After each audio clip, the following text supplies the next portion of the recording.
front left and a challenge. And as if the pin in the back of the green wasn't challenge enough. No. Now you bring the water into play a little bit more. With the wind now, and it looks like the wind is turning more into the face of the players.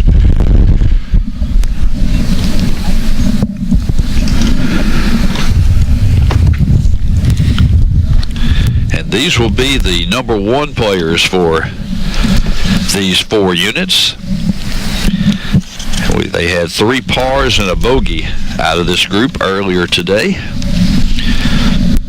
And they played it. We just haven't seen them. Logan Lockwood from Texas State, Walter Kesterson from Southern Mississippi, Jack Benson from Rice, and Blake Elliott from McNeese State. And Blake Elliott is actually the top-ranked individual player in the tournament. He comes in ranked 35th nationally in the GolfStat rankings. And we've got one shot up on there, and Dan, I didn't get to see who it was. It might have been Walker Kesterson of Southern Mississippi. I'm just guessing because I saw him swinging a club. This is Blake Elliott of McNeese.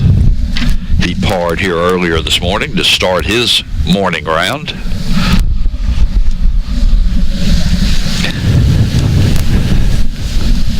And he is on the front right portion of the green. He'll be putting across the green now, as we'll be having players attacking it from a completely different angle now with the new pin location.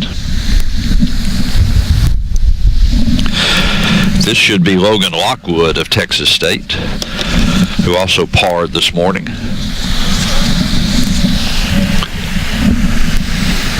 Junior from Van, Texas.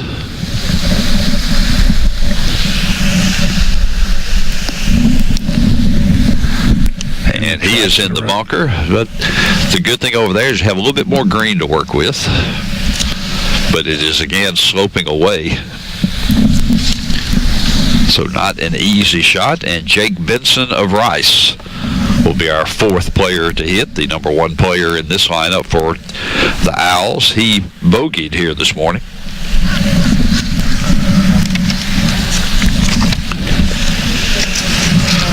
Benson from Nottingham, England, sophomore, and he's on the putting surface. In fact, he is right over adjacent to where Blake Elliott's ball is.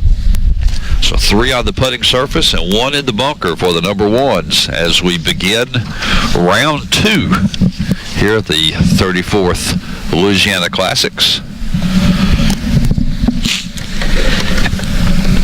And I don't think the temperature is much higher now than it was when we started this morning. Last I checked, it was 59 as opposed to 53. I don't believe that. Just saying. It's saying 60 now. Just saying that I don't believe that.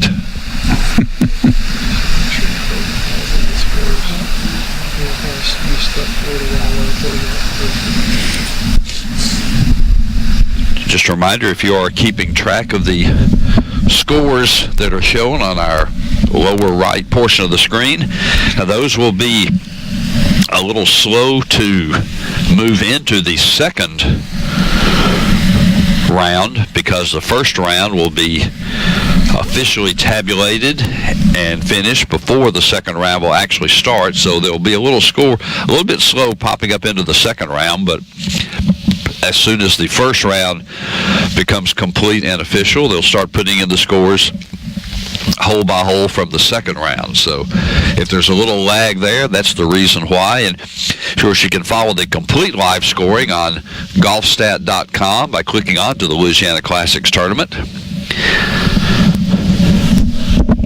And scores and stats, too. So yes, you can check out number 9 and see you can check out all the stats hole by hole, and we can show you again why this is the toughest hole on the golf course so far today.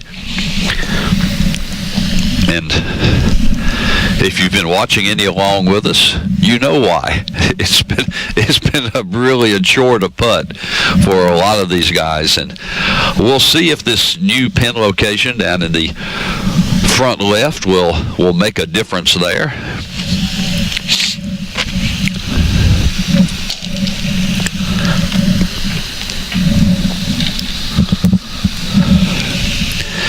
This foursome starting their second round of play.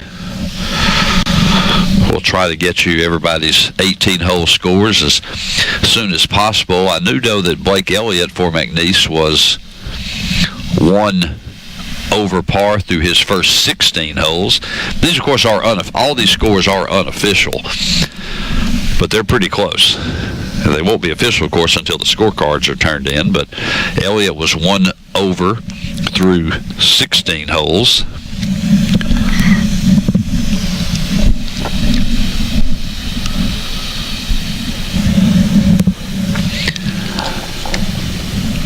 Walter Kesterson in this group was 2 over through 16. And Dalton Hankemer, who is just about to hit his bunker shot, was 3 over through the first 16.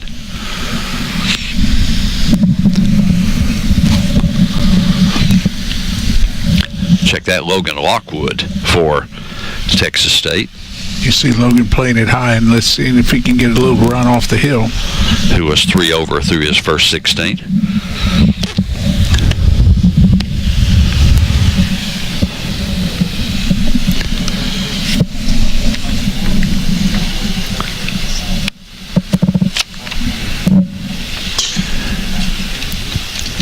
Jake Benson of Rice and Blake Elliott of McNeese were both over there right together. I think it'll be Benson to putt first. Benson was 5 over through his first 16 holes today.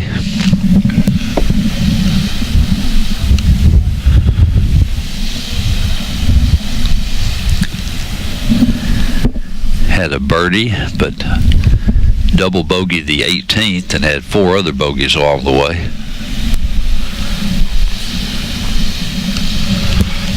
Again, those are unofficial scores through 16 holes.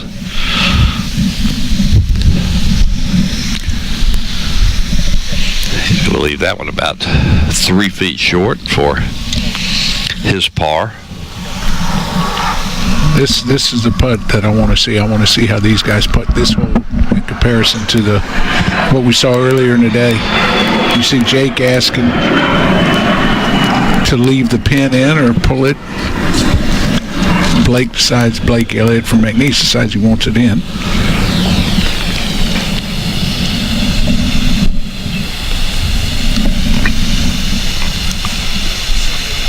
And with good reason. Nice putt. Wow, Blake Elliott. That's our biggest bomb of the day. Rolls in what is his 5th birdie of the round. He's birdied 4 of the par 4s, and then, well, actually, this is a new round for him, so he birdies to start off his round 2.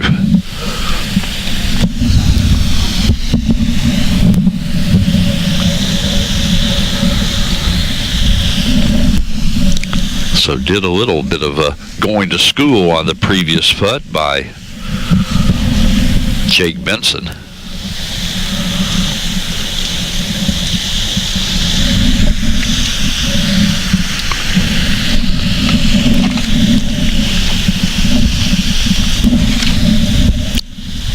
Yeah, Walker Kesterson from Southern Miss is lining it up downhill.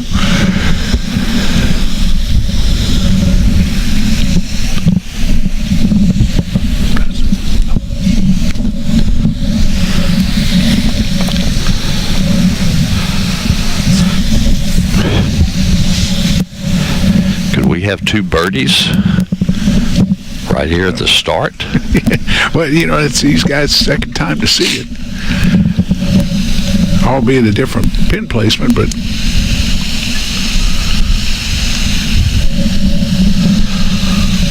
we did have a group that had 2 birdies at the old pin placement, but that one's going to slide a little bit past. when you see it's still going to be slick as it was earlier, just a little bit of a different lie for the pin. I just want to see these short putts coming back. That's where we saw so many of them missed in the earlier round.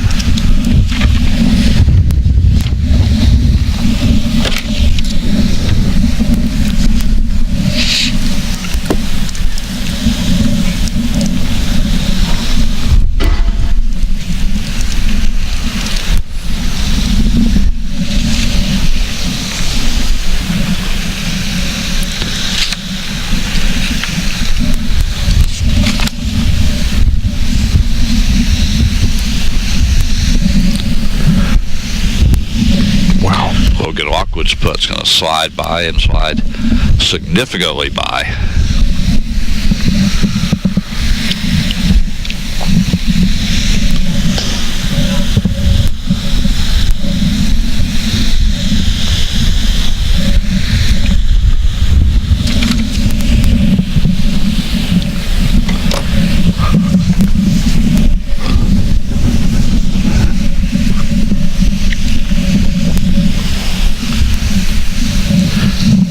So the dreaded 3 words in Don't golf, say you're still away. Don't say it. Yeah. Chooses to pull the pin coming back as opposed to going downhill.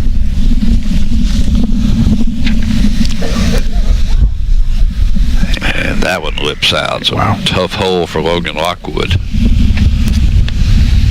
after having a birdie putt.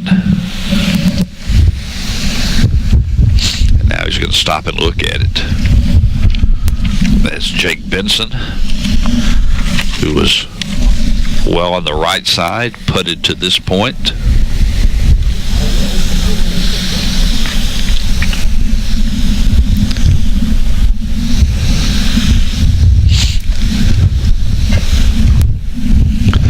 There we go, Jake.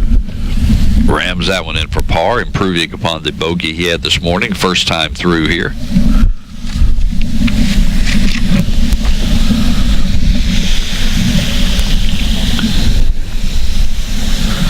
Par putt for Kesterson.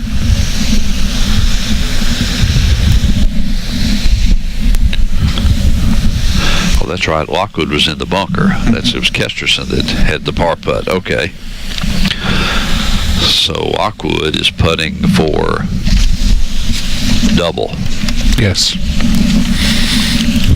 Yeah, right trap, flopped it to 6 foot high, ran it past and lipped it. And a double.